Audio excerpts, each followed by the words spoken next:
Ever stared at your Kikoff credit account statement and wondered, where exactly is this money going?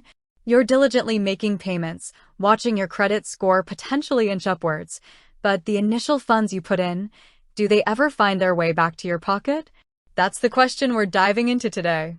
Kikoff has gained popularity as a tool for building or rebuilding credit, especially for those new to credit or looking to improve their score. The premise is straightforward. You typically get a small line of credit, often around $500, which you can use to make purchases from the Kikoff store, think ebooks and other digital products. You then make regular, small payments on this balance. These payments are reported to the major credit bureaus, which can positively impact your credit history over time.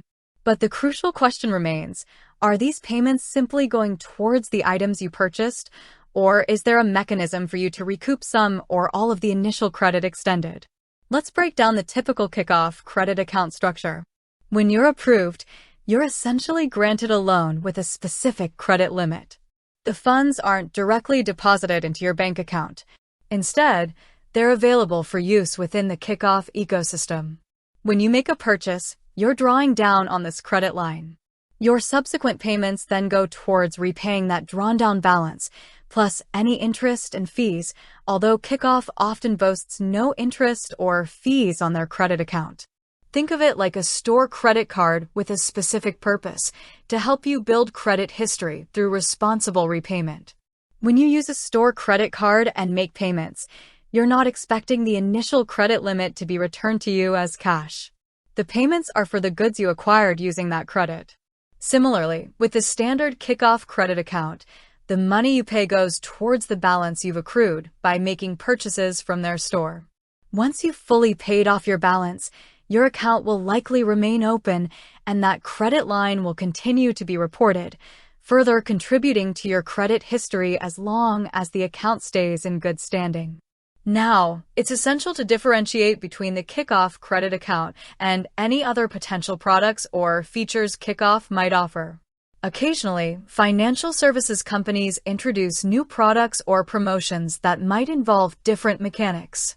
For instance, a secured credit card requires an upfront security deposit, which is typically refundable upon closure of the account in good standing.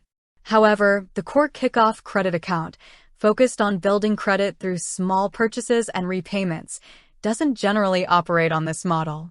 To get a definitive answer regarding your specific Kikoff account, the best course of action is always to review your specific account terms and conditions.